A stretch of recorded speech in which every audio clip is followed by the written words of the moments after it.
अगोदर ज्या पद्धतीनं ह्यामध्ये गोखले बिल्डरच्या नावाखाली गोखले बिल्डरला पुढं करून ज्या पद्धतीने हे वास्तूचं ह्या वास्तूमध्ये भगवान महावीरांचं मंदिर आहे, ह्याच्या बाजूला वसतिगृह आहे आणि जी ही संस्था मुंबई आयुक्तांकडं धर्मदायकडे रजिस्टर केलेली संस्था शासकीय यंत्रणा वापरून हस्तगत करण्याचा पराक्रम ज्यांनी केला त्याच्याविरुद्ध आपण बोलत आलेलो आहोत।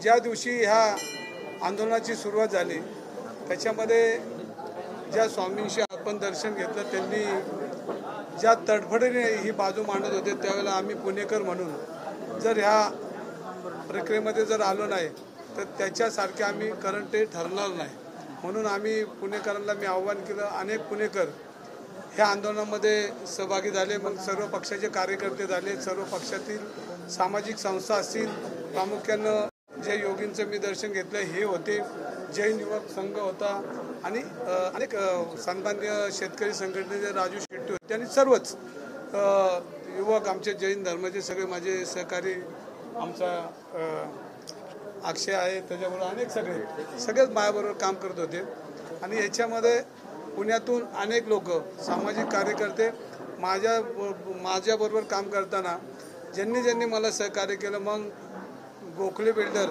आणि त्याचे असलेले संबंध ज्यांचं मी आता नाव घ्यायचं नाही ठरवलं ते कोणाचं नाव, कारण माझे नेते एकनाथजी शिंदे कालच मला सांगितले की आत्ता तुम्ही 2 दिवस थांबा, 2 दिवसात याच्यामध्ये मी तोडगा काढतो।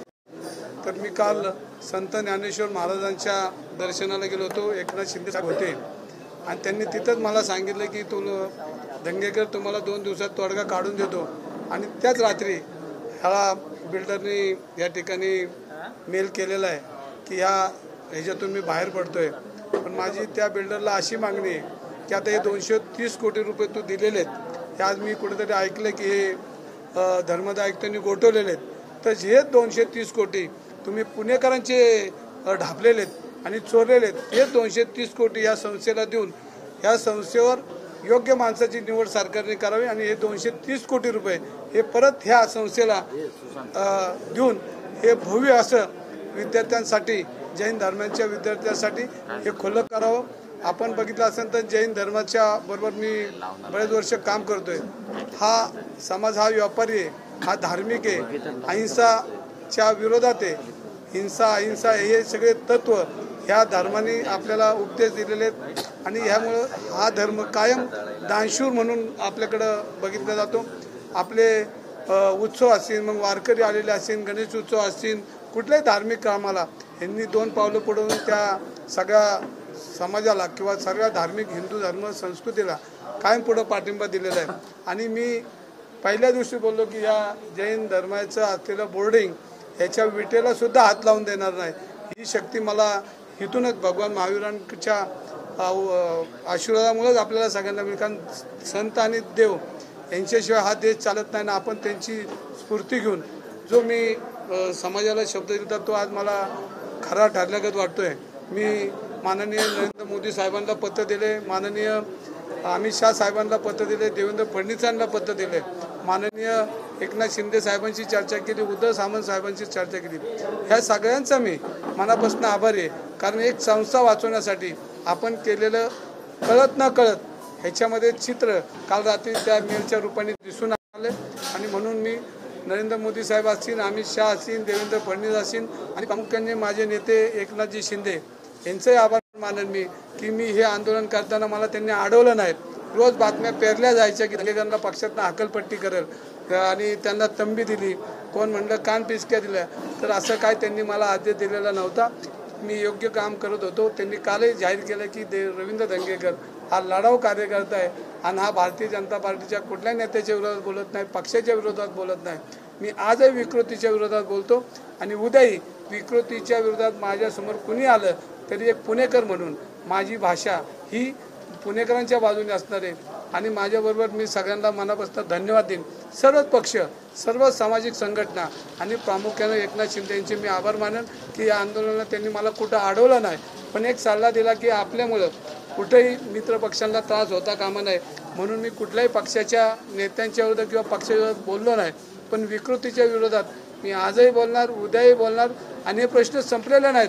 अजून निलेश गायकवाड कसा पळाला तो अजून संपलेला नाही आहे, त्याच्यावर मी बोलणार आहे. पण मला आज समाधान आहे आणि कालच मला खऱ्या अर्थाने समाधान झालं की संत ज्ञानेश्वर महाराज यांच्या समाधीपाशीच मला एकनाथ शिंदे साहेब बोलले की तुझा 2 दिवसात तोडगा काढून देतो. नाथांचा नाथ एकनाथ त्यांच्या तोंडातून आलेला शब्द हा खरा ठरला, म्हणून मी त्यांच्याही मनापासून आभारी मानतो. उदय सामंत साहेबांचे आभारी मानतो. माझ्या सर्व सहकाऱ्यांचे, शिवसेना असेल सर्वच पक्षाचे, राष्ट्रवादी काँग्रेस, जे फार अनेक संस्था, अनेक धार्मिक संस्था, सामाजिक संस्था यांनी ह्याच्यामध्ये ह्या आंदोलनामध्ये किंवा ह्याच्या पाठिंब्याची उडी घेतली. त्यामुळंच एवढ्या मोठ्या शासकीय यंत्रणा चालवण्यात चुकीच्या माणसाच्या विरोधात एवढी मोठी लाट निर्माण झाली. आज महाराष्ट्रात विविध ठिकाणी जैन धर्माची अनेक आंदोलनं चालू आहेत की त्यांना हे मंदिर पाहिजे, हे त्यांचा श्वास आहे, हे त्यांचा आत्मा आहे. आणि ह्या आत्ताच मला एक पोलीस अधिकारी आत्ताच भेटले की साहेब आम्ही ह्या इथनं शिकून गेलो आहे, ह्या इथनं आम्ही मोठे झालो आहे. अशी अनेक कुटुंब ह्या संस्थेतून मोठी झालेली आहेत. आणि आपण म्हणतो की चोरी करणाऱ्यापेक्षा चोरीचा माल घेणारा दोषी असतो. म्हणजे कुणी चोरी केल्यापेक्षा चोरीचा माल घेणारा दोषी असतो. आता रिकव्हरी झालेली, रिकव्हरी आता होईल. आता फक्त सजा कोणाला करायची त्याची विनंती आम्ही देवेंद्र फडणवीस साहेबांना करू, कारण महाराष्ट्र राज्य त्यांच्या हातात आहे. जे ते ह्या चोरीमध्ये होते त्यांना काय काय शासन करायचं. दुसरा अंक आता संपन आणि तिसऱ्या अंकात मला तर बोलायचं आहे, पण ते आज बोलणार नाही. मला महाराजांनी जे उपदेश दिले, जे सूचना केल्या त्यांचा मी आदर ठेवला आहे. नाहीतर रवी धंगेकर हा ठरलेले आंदोलन कधी बंद करत नाही.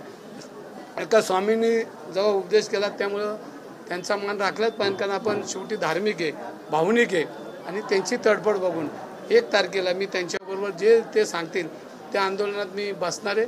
आपण आणि प्रामुख्यानं म्हणजे आता तुम्ही हे सगळी जी प्रसारमाध्यम आहे यांनी हा आवाज उठवला आहे आणि आम्हाला ताकद दिली, म्हणून तुमच्या सर्वांचे सकाळी 7 वाजल्यापासून रात्री 2 वाजेपर्यंत मला उठवत होता, म्हणून तुमचे मनापासून आभार का मानतो. तर एक ज्वलंत कार्यकर्त्याला तुम्ही ताकद दिली आणि त्याला झोपून नाही दिला, आणि ते झोपून नाही दिल्यामुळे हे सगळं समाजाला परत मिळतंय. ह्याला पूर्णपणे हे प्रसारमाध्यमाची ताकद आहे. आणि ज्या वेळेला प्रसारमाध्यम उतरतं तेव्हा देशातले दिल्लीत बी तो आवाज जातो. तो आवाज दिल्लीत गेलेला आणि दिल्लीतला आवाज खाली आलेला आहे आणि त्यामुळे लगेच मेल पोहोचलेला आहे. माल चोरी करणारा दोषी तुम्ही म्हणलं, इथं पण दोषीच आहेत.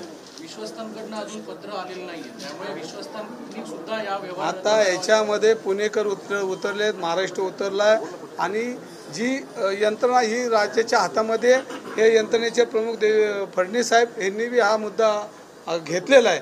आणि त्यामुळे आता याच्या पुढं कुठली ताकद, संचालक असू कोणी असू, यांची कोणची ताकद इथं चालणार नाही. एकदा जर गृह खात्याचे आमचे मंत्री देवेंद्र फडणवीसांनी पुणे कमिशनरला एक फोन केला तर 5व्या मिनिटाला सगळे संचालक इथं उभे राहतील लाईनी. ही सगळी यंत्रणा आपल्या जवळ आहे, म्हणून देवेंद्र फडणवीस साहेबांचे बी मनापासून आभार मानतो मी. संचालक इथं पळत येतील फक्त एक फोन केला तर. काय त्याच्यामध्ये आता मला शंका वाटत नाही, पण मला शिंदे साहेबांनी सांगितलंय नाही ना, आता कोणी घेऊ नका, आता घेणाऱ्यांनी ज्यांनी आता कोणी घेऊ नये. आणि तेवढी काळजी त्यांनी स्वतःची करावी. आता पुढचं काय आपल्या जीवनात काय होणार आहे ते आता त्यांनी त्यांच्या जीवनाची काळजी करावी. कारण जे स्वप्न 4,000 कोटीतलं इथलं बघितलं होतं त्यातले किती आपल्यापर्यंत पोहोचणार आहे हे स्वप्न त्यांचं धुळीस मिळले. पण आता मला त्यांच्यावर बोलायचं नाही, कारण शिंदे साहेबांनी काल सांगितलं हा तोडगा निघणार आहे.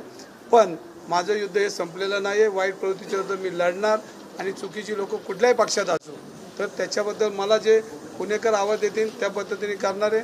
आता माझा मोर्चा थोड्या दिवसांनी लोकमान्य नगरमध्ये पोहोचणार आहे. तुम्हाला विनंती आहे, माझं चुकीचं असेल तर मला तुम्ही हळूच सांगा, पण लोकमान्य नगरमध्ये पोहोचणार आहे. आणि तिथली डेव्हलपमेंट आता कोणी स्वप्न बघितलं आहे स्वतःसाठी का जनतेसाठी त्याचाही पोलखोल करणार आहे. आज मी तुम्हाला मनापासून धन्यवाद देतो. हा विषय आता बऱ्यापैकी पहिला अंक संपला, दुसऱ्या अंकात आपण पोचलो आहे, तिसरा अंक 1 तारखेपासून चालू आहे. आणि तो पण गायकवाडांना कुठपर्यंत आणलं आहे त्याच्या अजून जरा माझं लक्ष नाही, पण गायकवाडांना कोणी पाठवलं कोणी आणलं त्याच्यावर माझा अभ्यास चालू आहे.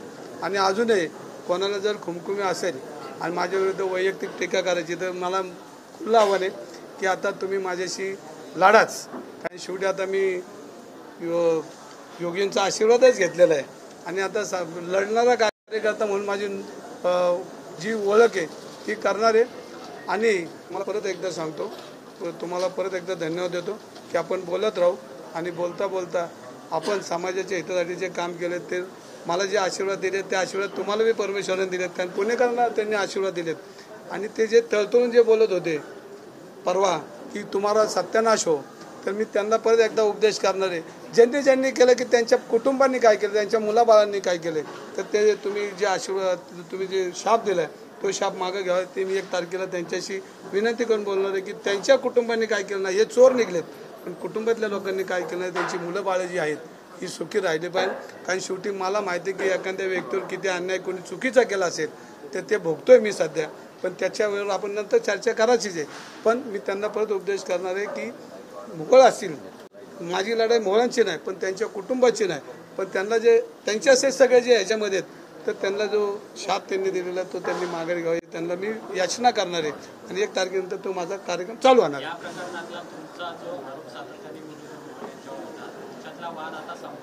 2 दिवस शिंदे साहेब म्हटले 2 दिवस आहे ना, 2 दिवसाची मुदत घेतली. 2 दिवस मी बोलणार आहे. 2 दिवस हा, तोपर्यंत 2 दिवसामध्ये महावीरांचं सन्मानाने मंदिर जे घाण ठेवलं ज्या विकृतीने त्याच्यामध्ये सहभाग आहे, त्यांच्यासहित त्यांना 2 दिवसाची मला त्यांनी सांगितलं की 2 दिवस तुम्ही थांबा, मी तोडगा काढतो. आणि त्यांची वाणी खरी ठरली, कारण ते माऊलींच्या समाधीपाशी त्यांनी दिलेला शब्द होता, त्यामुळे त्यांची वाणी खरी ठरली. आता त्यांच्या 2 दिवसानंतर माझी परत एकदा चर्चा होईल. उद्या मी मुंबईतच आहे, तुम्हाला माहिती आहे की एका प्रेसने मला बोलवच आहे, मी छाला तर जाणार आहे. पण त्यावेळेला मी शिंदे साहेबांशी बोलणार, आता 2 दिवस संपले चालू हो का, तर ते म्हणले चालू होतं, होणार नाही होणार, तर मी परत त्याला वाचलंय. आता कोणी वाचवायचं नाही, वाचलंय आता ते.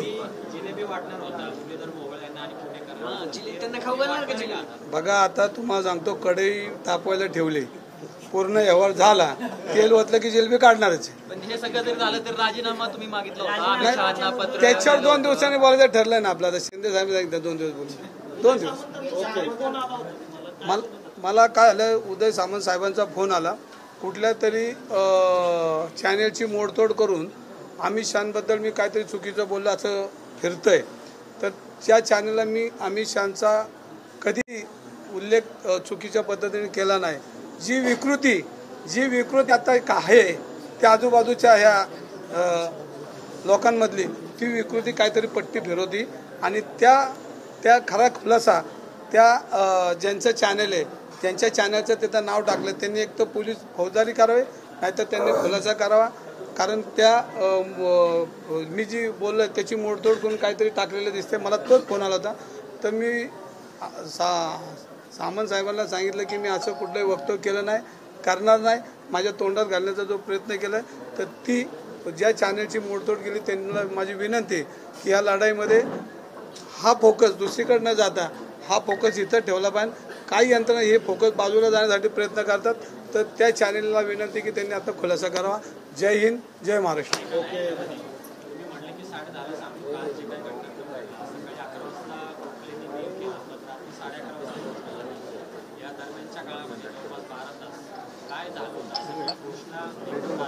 आता ह्याच्यामध्ये आपण बरंच बोललोय. 1 तारखेला परत मला बोलायचं आहे, माझे की शिल्लक ठेवा कोर्टा काहीतरी, तर 1 तारखेला बोलायचं आहे. आणि आपल्याला परत एकदा धन्यवाद देतो. जय हिंद, जय महाराष्ट्र.